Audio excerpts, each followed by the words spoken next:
Nuestra mente puede llegar a convertirse en uno de nuestros peores conspiradores internos. Iba a decir enemigo, pero realmente tampoco hay que ser tan exagerado. Creo que de emplear esa palabra, pues estaría poniendo a favor de esa teoría. Digo teoría porque tampoco es que se haya podido ratificar al 100%. Más bien son suposiciones, estudios que se han hecho, cálculos y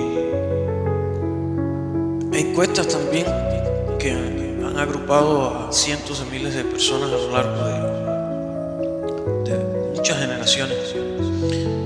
Y se dice así de manera tan fría porque todo parece indicar que efectivamente recibimos una especie de programación vital y por momentos insidiosa respecto a qué es lo que debemos de pensar, en qué debemos enfocarnos y cuáles son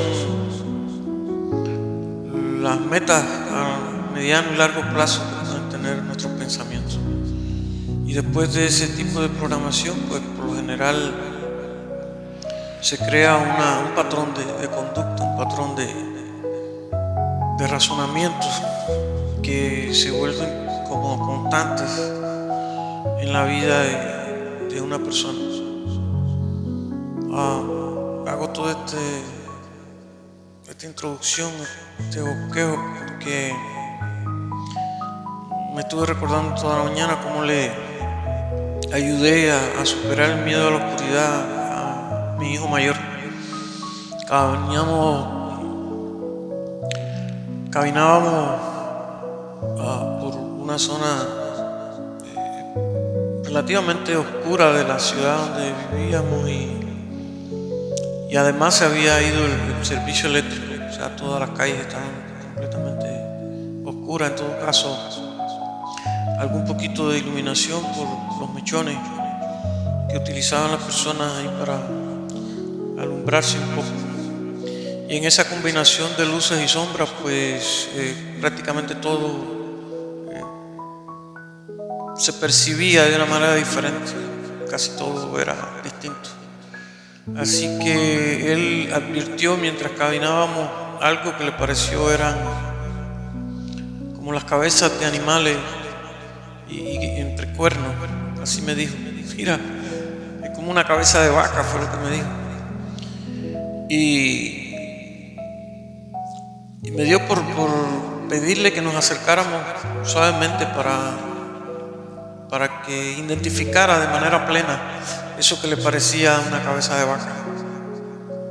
Así que entre cierto temor y esa capacidad de audacia que siempre le caracterizó, era muy pequeño todavía, pero se deslumbraba en el caso de él en particular, pues el no quedarse con lo que a priori se podía de alguna manera pues, deslumbrar de aquello, y accedió a que nos acercáramos.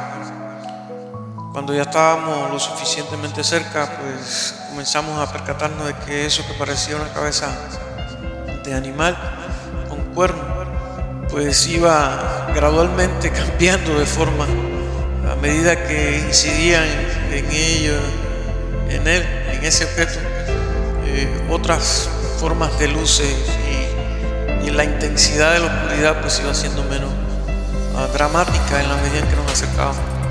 Así que cuánta alegría, cuánto festejo, cuánta emoción nos dio palpar con nuestras propias manos pues que era un bulto de ropa tendida a las afueras de una cerca y que los postes que la sostenían rubricaban en la oscuridad aquello que para él, su inocente manera de percibir la vida, pues se representó como una cabeza de animal con cuerno. Pero sí, le agradecí por supuesto al dueño de la casa que me diera la oportunidad.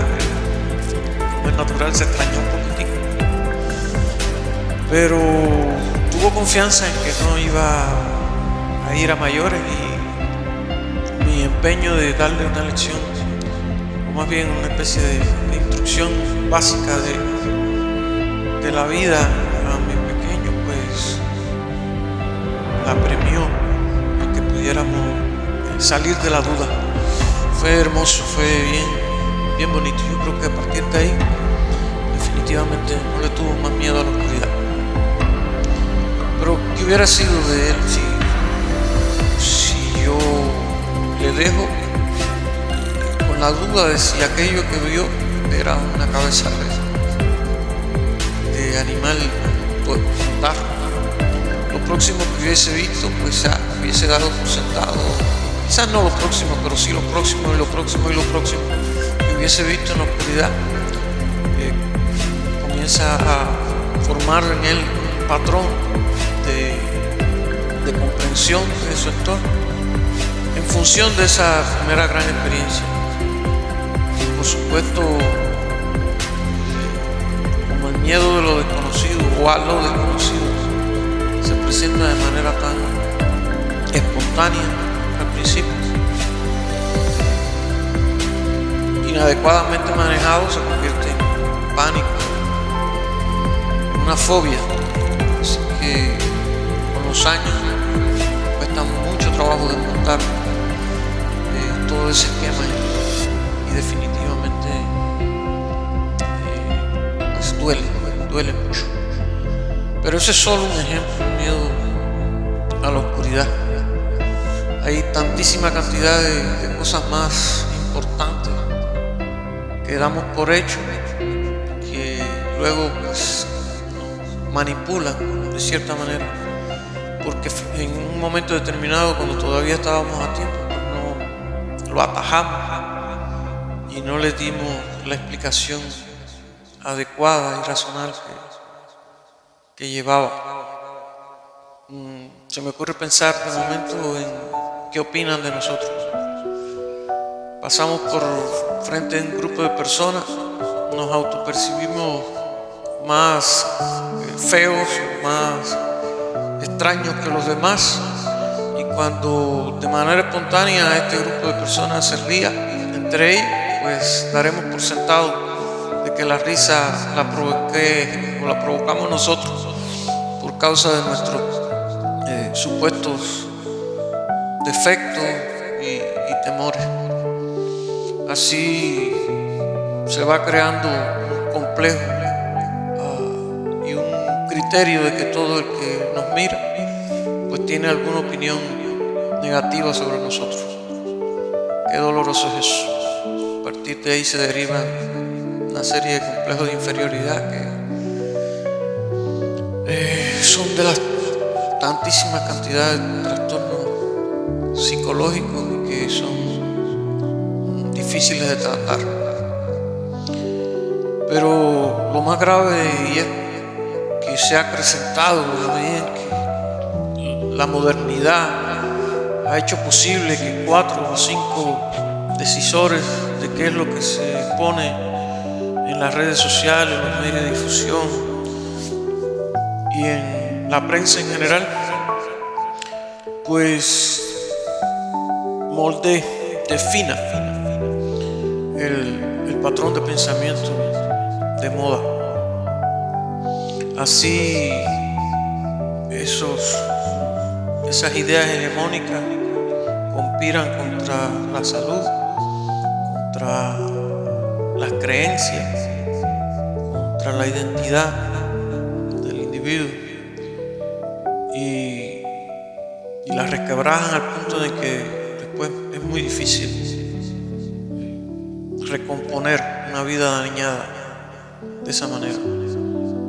Por supuesto, todo el que intente contribuir de alguna forma a mejorar esa situación pues saldrá como enemigo, porque siempre se le va a dar el crédito de la verdad a aquellos que llegaron primero en este proceso de programar la mente de los incautos.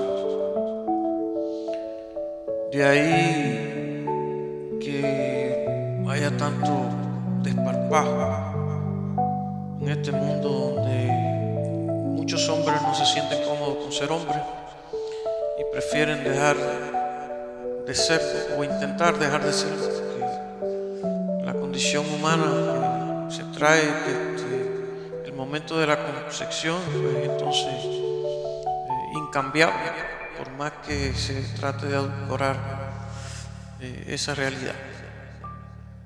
Así las mujeres, por su empeño de victimizarse, pues intentan reducir la figura masculina y resaltar una masculinidad en ella que, lejos de favorecerle, pues, lo que hace es denigrar su condición, hacerla vulnerable y definitivamente insatisfecha, porque jamás pueden obtener sus aspiraciones o las aspiraciones que le ha hecho concebir el estándar de comportamiento al cual ellas le han regalado su mente. Es difícil concretar la idea porque los matices son diversos y solo cuando se toca de lleno la sensibilidad de la gente que ama de verdad, pues se puede entender cuánto daño se puede hacer. Pero no todo está perdido. Dios nos propone una reflexión bonita, que es que nos convenzamos, le creamos a Él que sí nos quiere. El diablo quiere hacernos creer que Dios no nos quiere, que estamos aquí por casualidad, que definitivamente una vez que nuestra vida se apague, todo habrá terminado. Sin embargo, la alternativa es creerle al Creador de los cielos y la tierra, al Creador de la vida, todo el poder, la demostración que nos ha dado y que nos sigue dando día tras día, porque efectivamente, por más difícil que nos parezca, por más traumada que sea nuestra existencia, por muy defectuoso que nos autopercibamos, cada vez que creamos que no puede haber una persona tan poderosísima, tan hermosamente inmensa y trascendental como el Creador, que puede interesarse en nosotros. Y es que la alternativa a eso es muy triste. Comamos y bebamos, mañana tendremos que morir. Qué insignificante, qué carente de sentido el que estemos aquí. Qué lucha tan ardua, jugar a atrapar la vida, jugar a creernos que significamos algo. Yo mismo, en mis momentos de flaqueza, puedo escucharme otra vez, repetirme una y otra vez que efectivamente, por más difícil que parezca el empeño, siempre va a haber una puerta hermosa al final del túnel, siempre va a haber una luz al final del túnel, y mi mente podrá hacerme sentir inclinado a pensar cosas negativas, pero siempre habrá la posibilidad de cambiar ese patrón de pensamiento y enfocarlo en aspectos más creativos, en la dimensión positiva que tiene todo lo que nos rodea, porque la fiesta de la vida es todo lo que existe y hemos sido invitados por el mejor anfitrión que pueda existir.